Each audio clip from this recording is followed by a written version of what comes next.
Una vez que la iglesia sea arrebatada para ser librada de la ira venidera, aquí en la tierra comenzará a ser predicado el evangelio del reino. Cristo, cuando estuvo en la tierra, vino a los judíos y predicó el evangelio del reino. Por camino de gentiles no vayáis, ni en casa de samaritanos entréis, sino id a las ovejas perdidas de la casa de Israel. El evangelio del reino es: Cristo es el rey, Cristo es el Mesías. Cuando Cristo arrebate su iglesia, no se predicará más el evangelio de la gracia, que anuncia que Cristo murió por nuestros pecados y que todo aquel que cree que Cristo le salvó en la cruz, muriendo Cristo por nuestros pecados para que nosotros ya no tuviésemos que morir en nuestros pecados, todo aquel que lo cree es salvo, por gracia. Más cuando la iglesia sea quitada de aquí para ser librada de la ira venidera, como dice 1 Tesalonicenses 1:10, y esperar de los cielos a su Hijo Jesucristo, quien nos libra de la ira venidera, o también en Romanos 5:9, pues mucho más estando ya justificados en su sangre, por Él, por Cristo, por su sangre, seremos salvos de la ira. Cuando la iglesia sea quitada, aquí en el mundo empezará a ser predicado el evangelio del reino a los judíos, 12.000 de cada tribu, 144.000 judíos, y muchos gentiles que no alcanzaron a tener la suficiente fe para creer que Cristo murió por sus pecados, no creyeron en el evangelio. El evangelio está en 1 Corintios 15, del 3 al 5. Esta es la palabra que os hemos predicado, el evangelio, que Dios me ha encomendado, que Cristo Jesús murió por nuestros pecados conforme a las Escrituras, y que fue sepultado, y que resucitó al tercer día conforme a las Escrituras. Creer esto nos hace salvos. Cristo lo que hizo en la cruz fue: todos los pecados de la raza humana los cargó en su cuerpo. Todos. Los absorbió todos. Cuando el apóstol Juan escribe la primera carta, la primera epístola a la iglesia, en el capítulo 2, dice el apóstol en el versículo 2, que Cristo es la propiciación por nuestros pecados, los de la iglesia, los de los santos. Y no solamente por los nuestros, dice, sino por los de todo el mundo. Cristo cargó todos nuestros pecados, los de todo el mundo en su cuerpo. Y Él los pagó todos, sin excepción. No quedó un solo pecado que no fuese castigado con la muerte. Cristo los cargó todos y en Él fueron todos pagados, condenados y eliminados. Cuando un ser humano se siente salvo, es porque ha creído en el Evangelio, ha creído que Cristo murió por sus pecados, Cristo murió por mis pecados. Yo ya no tengo que morir en mis pecados, no tengo ninguno. Cuando yo me presente ante el Padre, le diré: Padre, yo no tengo ningún pecado. ¿Y por qué?, me preguntarán. Porque Cristo los cargó todos en su cuerpo, me los quitó, los cargó en Él, y en Él fueron todos pagados con la muerte de Cristo. Yo he quedado exento. Adelante, hijo. Has sido justificado por la fe. La fe en que Cristo murió por tus pecados. La fe en el Evangelio de Cristo. En la obra tan maravillosa que Cristo consumó al precio de su propia sangre. Cristo nos ha comprado a nosotros al precio de su sangre, de su vida. Mas ese evangelio precioso de salvación que nosotros tenemos que creer para ser salvos, y si no lo creemos somos condenados, no importa lo que hagamos. No importa que guardemos santidad, dejemos de pecar, nos santifiquemos. Si no creemos que Cristo nos salvó en la cruz cuando murió por nuestros pecados, dejándonos a nosotros sin pecado.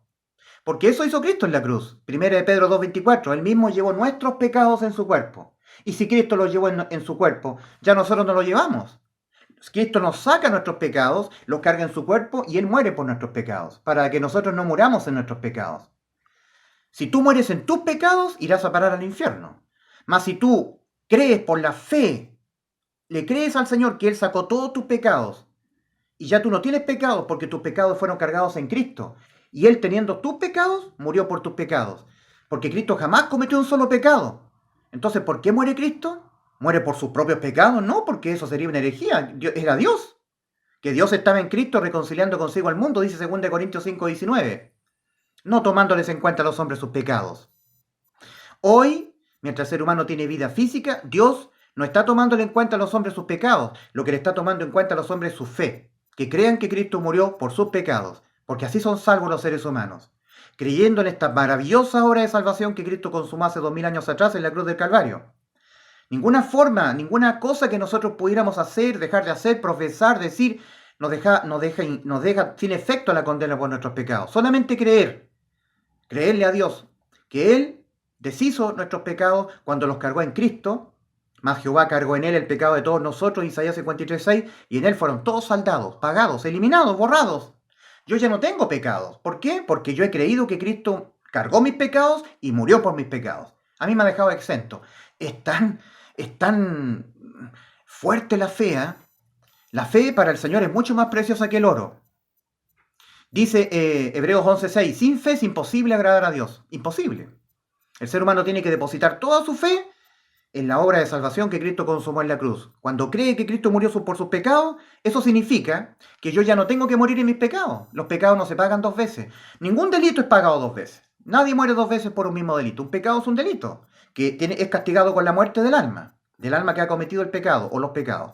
Mas cuando yo he creído que Cristo me salvó en la cruz, me salvó muriendo por mis pecados, yo he quedado exento. Esa es la fe que salva. Ese es el Evangelio. Cristo murió por nuestros pecados. El Evangelio de la gracia.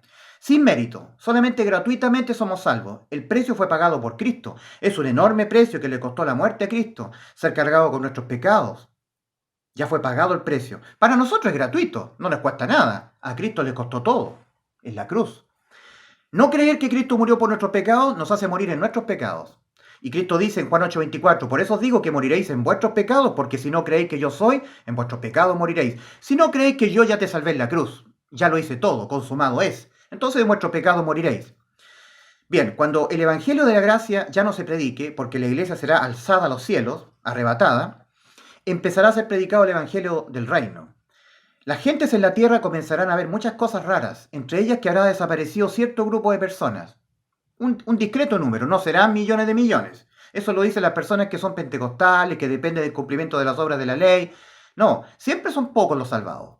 Cristo les llamó manada pequeña. Durante el diluvio fueron salvados 8 personas. Y antes, Enoc fue arrebatado. En el juicio de la ciudad de la llanura, Sodoma y Gomorra y las 3 almas, Seboín y Zoar, 3 personas fueron salvas. Siempre han sido pocos. Cuando venga el arrebatamiento de la iglesia de Cristo, en la tierra surgirá el anticristo. Ese jinete que viene montado en un caballo blanco, que tiene una corona y sale venciendo y para vencer. Sin armamento, sin una flecha, solamente un arco.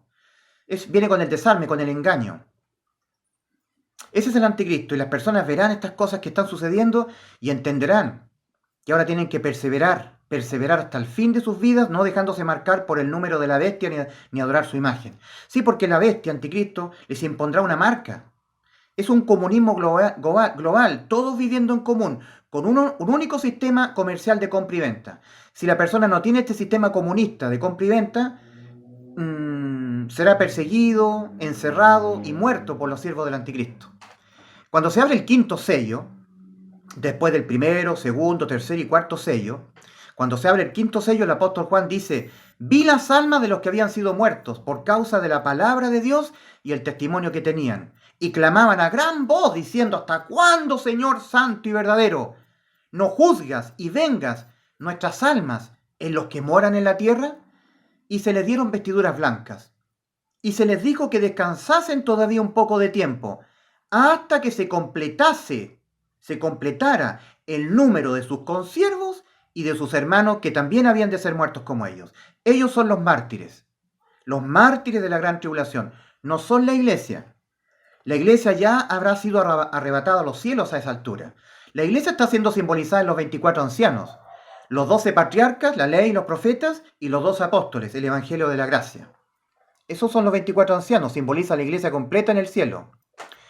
Para identificar que los 24 ancianos son la iglesia completa en los cielos, leamos la salutación que hace el apóstol Juan a la iglesia cuando está en la tierra, las 7 iglesias de Asia. Apocalipsis capítulo 1, versículo 4 en adelante. Juan a las 7 iglesias que están en Asia, gracia y paz a vosotros del que era y que hace y que ha de venir, y de los 7 espíritus que están delante de su trono, y de Jesucristo, el testigo fiel, el primogénito de los muertos y el soberano de los reyes de la tierra, al que nos amó y nos lavó de nuestros pecados con su sangre, y nos hizo reyes y sacerdotes para Dios su Padre. A él sea gloria, etcétera, etcétera.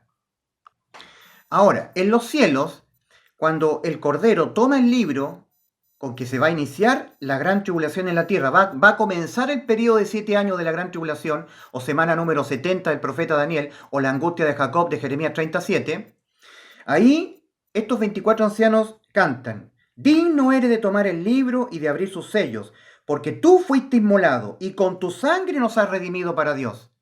Con tu sangre. Cristo derramó su sangre en la cruz del Calvario no para salvar y redimir ángeles, sino para redimir seres humanos.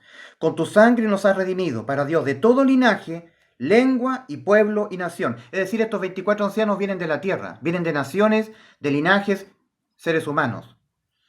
Y nos has hecho para nuestro Dios reyes y sacerdotes, y reinaremos sobre la tierra. Exactamente las mismas palabras con que el apóstol Juan en Apocalipsis 1 está saludando a las 7 iglesias de Asia.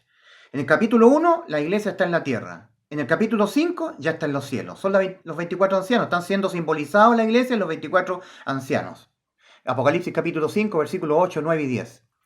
Cuando se desata el primer sello, ya la iglesia está en los cielos, ahí viene la entrada al mundo del anticristo. El segundo sello, se matan unos a otros. Es quitada la tierra la paz. El tercer sello, hambruna global. Hambruna y escasez global. 2 libras de trigo por 1 denario. O sea, lo que hoy cuesta 300 pesos chilenos, yo vivo en Chile, el trigo, el kilo de trigo, que son 2 denarios, en ese momento costará el sueldo de un jornalero, el sueldo diario de un jornalero. En Chile son 12.000 pesos chilenos. Lo que cuesta 300 costará 12.000. Esa será la razón de cambio, la escasez. La razón de cambio será 40 veces más. Lo que ahora lo que te cuesta 1.000, te costará 40.000. Imagínate la escasez. Y eso será en el tercer sello. En el cuarto sello, 1/4 de la población mundial muere, porque surge este jinete que monta un caballo amarillo, cuyo nombre es muerte y el ave le sigue. Y empieza a morir 1/4 de la población mundial. Es terrible lo que se viene durante la gran tribulación. Al quinto sello se ven las almas bajo el altar. Las almas de los decapitados, las almas de los que habían sido muertos por causa de la palabra de Dios y el testimonio que tenían. Son los mártires de la gran tribulación. Ya los 24 ancianos están contemplando todo esto. Están los 24 ancianos, está Cristo, el Cordero y el Padre. Y están presenciando esto. Y bajo el altar, sobre el altar está el tabernáculo celestial. Y ahí está ministrando la iglesia. Pero bajo el altar están siendo recibidas las almas de los mártires de la gran tribulación. Todos los que ahora tendrán que perseverar hasta el fin de sus vidas, no dejándose marcar por el número de la bestia ni adorar su imagen. Y para ser salvos durante el periodo de la gran tribulación, todos tendrán que morir.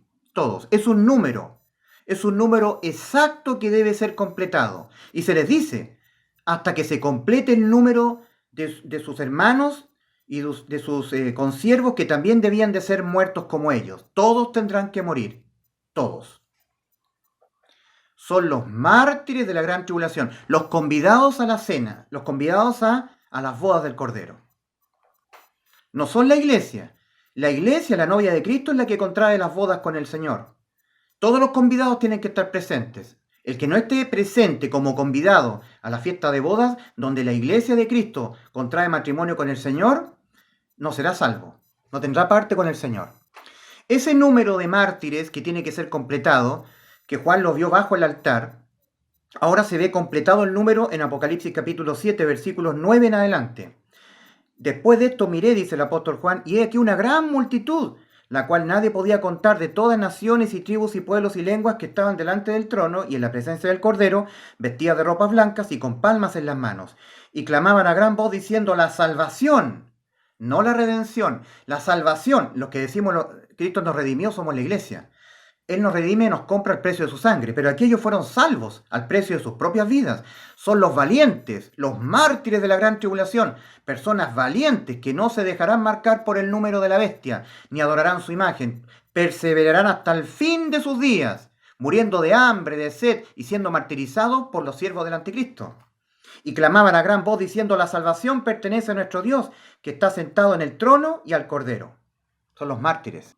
En el versículo 13 ya vemos a la iglesia ministrando. Uno de los 24 ancianos, parte de la iglesia, uno de los 24 ancianos habló diciéndome, estos que están vestidos de ropas blancas, ¿quiénes son y de dónde han venido? Yo le dije, dice Juan, Señor, tú lo sabes. Y él me dijo, estos son los que han salido de la gran tribulación. Y han lavado sus ropas y las han emblanquecido en la sangre del Cordero. Se fijan, ya no son la iglesia, son los mártires de la gran tribulación, los mártires de Cristo. Por esto están delante del trono de Dios y le sirven día y noche en su templo, y el que está sentado sobre el trono extenderá su tabernáculo. Es como que hará una ampliación el Señor. No estaban considerados. Extenderá su tabernáculo sobre ellos, ya no tendrán hambre ni sed, y el sol no caerá más sobre ellos, ni calor alguno. Porque el Cordero que está en medio del trono los pastoreará y los guiará a fuentes de agua de vida. Y Dios enjugará toda lágrima de los ojos de ellos. Serán personas sufrientes. Habrán muerto de hambre y de sed, porque ellos no tendrán el sistema. para comprar y vender, morirán de hambre y de sed. Muchos huirán a los desiertos, a los bosques, y morirán, todos tendrán que morir. Y los que sean sorprendidos serán martirizados, obligándoles hasta el último aliento de vida a que se marquen. Porque el negocio del anticristo es que se marquen para que ellos vayan al infierno. Pero la salvación durante la gran tribulación será no marcándose, perseverando hasta el fin, resistiendo a este intento de la bestia, del anticristo, de que ellos se marquen. Entonces ahí hay que entender muy bien lo que les pregonará un ángel del cielo a los moradores de la tierra en ese momento. Apocalipsis 14:9. Si alguno adora a la bestia y a su imagen y recibe la marca en su frente o en su mano, él también beberá del vino de la ira de Dios que ha sido vaciado puro en el cáliz de su ira y será atormentado con fuego y azufre delante de los santos ángeles y del Cordero. Apocalipsis capítulo 14, versículos 9 y 10. Todos los que quieran ser salvos durante la gran tribulación, todos tendrán que morir, todos. Tendrán que pagar al precio de sus propias vidas la salvación. Es por eso que mucha religión pentecostal dice, tú tienes que perseverar, hay que perseverar. Dijo el Señor, el que persevera hasta el fin será salvo. Cristo lo dijo en ese contexto de la gran tribulación. Todo el Mateo 24 está siendo dicho a los judíos durante el periodo de la angustia de Jacob, la gran tribulación. Dios les bendiga.